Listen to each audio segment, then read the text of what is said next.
One of the things that John Maynard Keynes points out early on in this book, The Economic Consequences of the Peace, is that World War I revealed something that he knew all along about the development of the European economy, and that was that it was extremely, what he calls unstable, but which I would substitute the term precarious, because I think it actually gets closer in our today's language to what he was meaning. So he says, for instance, the precariousness or instability of an excessive population dependent for its livelihood on a complicated and artificial organization. This was his description of the European economy post-1870, as we'll see. Okay. And the way that he looked at it was it had become extremely unstable or precarious, but people didn't really understand that. In fact, they kind of felt the opposite, that it was becoming stronger, less precarious, they were safer than ever.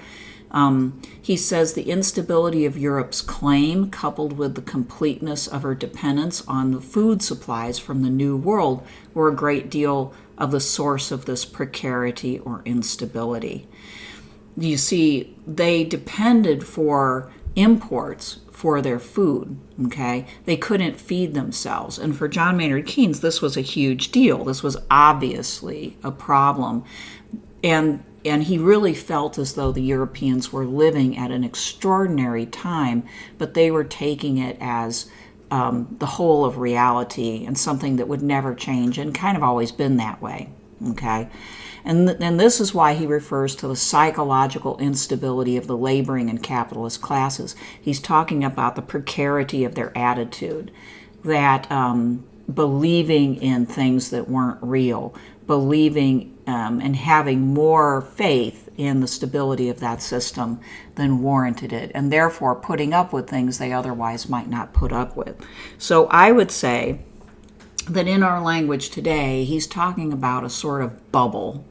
A bubble. By that I mean, unusual, fluffy circumstances, basically creating an economic situation that people take for reality. They're sheltered within this bubble's walls, but it could easily be popped. That's the image of the bubble. Now, he says, in historical terms, he says before 1870, different parts of the small continent of Europe had specialized in their own products, but taken as a whole, it was a substantially self-sufficient economy. Okay, so 1870 is that point of German unification, and in and around that time, Germany was becoming and was to become this humongous industrial powerhouse that really fueled the advancement of the entire European continent's economy, okay? And he says after 1870, there was developed on a large scale an unprecedented situation, and the economic condition of Europe became during the next 50 years unstable and peculiar.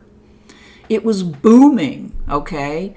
It was booming, and as a result of the boom, there was a huge, increase in population because they could feed more people.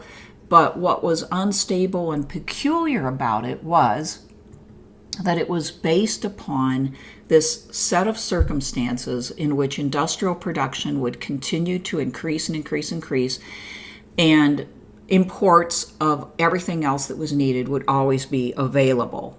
Okay, and again, people were treating this like this would always be the norm. Now, why was it so hard for people to feel and understand this precarity that they were in, right? It was because, of course, at that time, everybody was basically being taken care of. Now, he later on mentions that there was, a growing divide between the rich and the poor, and that actually this economic system depended upon that gap too. But nevertheless, Europe had the basic ability to feed itself. Overall poverty shrunk over time, right, in the absolute sense that there were fewer and fewer people starving, even though there was this big gap, right? And this is what allowed for more and more population increase.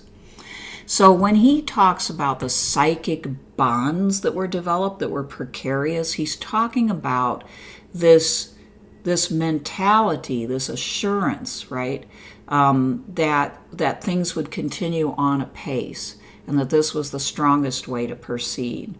The growth of capital accumulation, he argues, was aided by an ethic that was going to disappear, by the way, an ethic of valuing productivity and wealth accumulation over consumption on the part of the wealthy, the capitalists.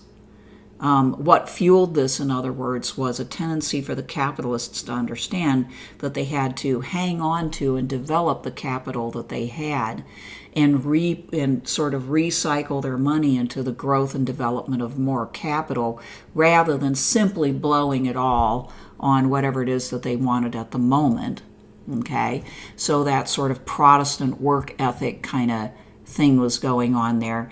And even on the part of the workers, this ideology that, hard work would pay off, and that they were slowly becoming little by little better off, and that sacrifice was necessary in order to make this a reality, that was embedded more and more in their minds. So the ideology of capitalism supported the proper attitude on both sides that fueled this increasing growth and productivity. Okay, the laboring masses, he says, were encouraged to accept the ideology that someday they'd receive their reward and that the sacrifice was necessary. And this was, now I'm going to add this because I don't think he says this, but it was an ideology that was very much supported by the church as well as by capitalist ideology promoted by the states.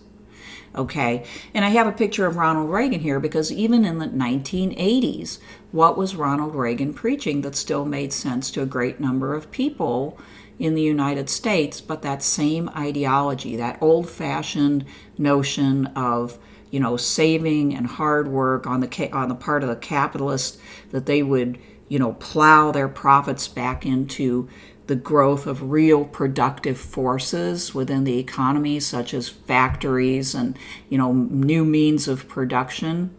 And on the part of the workers, that, a rising tide lifts all boats, and any sacrifices that they were making now in the way of stability and substance of property would be well paid off in the end by increasing prosperity. And for the most part in the 1980s, that seemed to be paying off. The economy grew after the recession of the late 80s or late 70s and early 80s. The economy grew, and it seemed to be true. The same ideology that Keynes was writing about that imbued the psychic landscape of Europe prior to World War I is still being dredged up by Ronald Reagan in a fairly different time of economic growth, of capitalist growth, to basically say hang in there and continue to invest in this particular system, even though it is delivering in less and less actual real ability to feed one's own population and fuel it in case any of this gets disrupted. Okay? Now, this leads to John Maynard Keynes talking about what we would call interdependence. And as I say, their interdependence is a bitch. It's a bitch that we don't want to face up to. The reality is that interdependence only works if people are willing to cooperate with each other at every level all the time. And it's hard enough to get that within a country. It's even harder to get that consistently internationally. And I do remember that back in the 70s and 80s, in international relations theory, there was this huge rise in what was called liberal international relations theory, which dealt a lot with the super benefits of interdependence and how it was going to bring to the world peace and prosperity for all. And there would be just continued cooperation because the reasoning was that, nobody would be able to break this interdependence without feeling the ripple effects, right? So everything depended on the decision makers of the world being rational enough and caring enough about all their people and not just the few who continued to be wealthy no matter what. Okay, it depended upon them all cooperating and continuing to do this, this level of trade and interaction. It was unthinkable, apparently, that it could be disrupted. Keynes is noticing, that even in his time, the world had reached a great deal of economic interdependence, and that Europe was extremely interdependent, very dependent, as a matter of fact, on food coming in from the United States at that time and other countries that could supply it with enough grain and other foodstuffs to be able to fuel this vast and growing population. And this was producing real instability, real precarity, even though the ideology and the mindset was that it's ever onward and upward. So he says, very few of us realize with conviction the intensely unusual, unstable, complicated, unreliable, temporary nature of the economic organization by which Western Europe has lived for the last half century. That is he marks it at 1872 when he was writing. Okay, and he says, in abusing their momentary victorious power in the Treaty of Versailles, France and Italy, quote, invite their own destruction because they are deeply and inextricably intertwined with their victims, that's Germany and Austria-Hungary, by those hidden and psychic and economic bonds. Okay, if those are broken, which World War I broke them, okay, everybody's going to pay the price. And this is the reality of the human situation today as well, if not more so than then.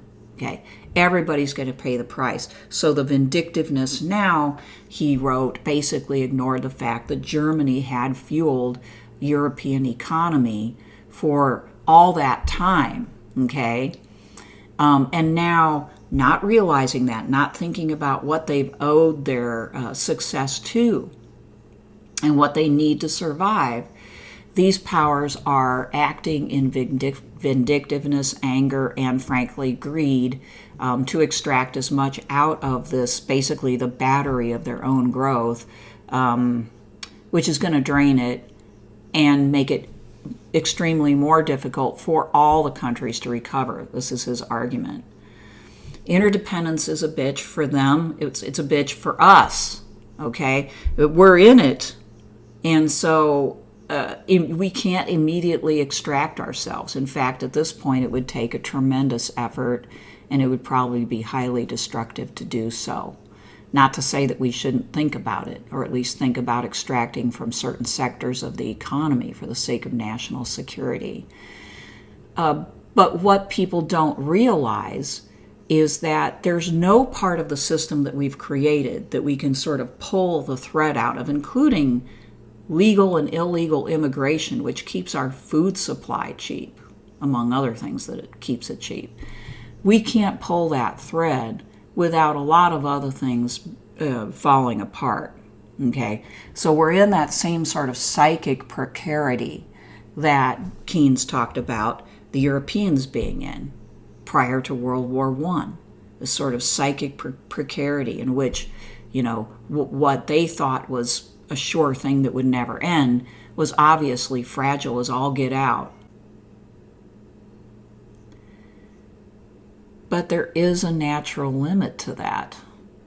And every time we increase productivity, whether it's industrial or agricultural or in any other way that we've figured out how to make money, like in the United States now, we really do neither of those things so much to make most of our wealth as we do basically figure out how to sell these things made by other people or processed by other people to everybody in the world. And we become an extremely consumer economy, and an economy with a lot of debt, right? Consumer debt as well as national debt. Obviously in a situation of great vulnerability because of all that. Now he calls it, at his time, an economic El Dorado. He's actually very good at really kind of like bonking his readers on the head. So they're like, so he's basically saying, wake up, people. You're living in Shangri-La or whatever you want. You're living in a very short-lived utopia. He says, in this economic El Dorado, in this economic utopia, as the earlier economists would have deemed it, most of us were brought up into a situation that seemed normal, because whatever you're brought up in seems normal, sadly, but not realizing the lessons of history that, for most of humankind, this was not the case, and people involved themselves much more in subsistence or survival economic activity, which seems like the lesser choice until it comes down to survival. And then it feels like a real smart choice, to make sure that you can actually supply your country with what it needs. We have a system in which the government is constantly involved in our economy, trying to prop up all of these various elements that are necessary to keep it going. So the Fed, has to engage in periodic, stimulations of the economy. And we've been in this extraordinary period of time of just extremely low interest rates that can hardly go lower in order to continue to try to fuel economic growth, with the assumption that there'll never be an end to it, or there can't be an end to it, because by God, if there is an end to that, well, the whole thing will collapse on its head, So, we've got huge taxpayer subsidies for our food supply, plus we depend on a lot of imports of food that we don't grow in the United States, right? And I would say a lot of the rest of the world now cannot survive on its own. We've created a world of agricultural specialization. So in that regard, a lot of countries in the world are in just as precarious a state as we are. And that's supported by government hugely. It wouldn't survive. When we go to the grocery store, our prices for groceries are at least 50% less than they would otherwise be if government wasn't in the mix, manipulating, subsidizing our food supply at every level. We have welfare programs and government spending and employment. Without all of those things, redistributing wealth, again, we would have a huge problem that would probably lead to some sort of revolt. We have international military dominance, and the military employs an awful lot of people who would otherwise be unemployed. But that military dominance in the world also it is an attempt to keep things in their proper order for the continued existence of the U.S. economy. And this is not to demonize the U.S. in particular, or any other country, then or now. It's just to point out that we are living in a world that most people don't see, right? What they see is their continued ideology, right? Their ideology blinds them to the reality. For instance, today's conservatives tend to think that America is a free market economy, and that, I don't know what they think all of our taxes are paying for, but that basically we have a free market economy, and it's just not true. And to say that isn't an argument that we shouldn't continue to do many of these things. If we didn't, I think we'd be in serious trouble. But it's an argument for opening one's eyes and realizing how much on both sides, on the liberal side, the panacea is that we just need more government programs, more welfare programs, more redistribution, and everything will be okay. The reality is it's just propping up a system of fantastical system of infinite economic growth that's an impossibility, and that is, by the way, destroying our planet, destroying our climate at this point, and leaving us all with the ultimate precarity of perhaps facing a great diminishment of human population in the next couple of centuries.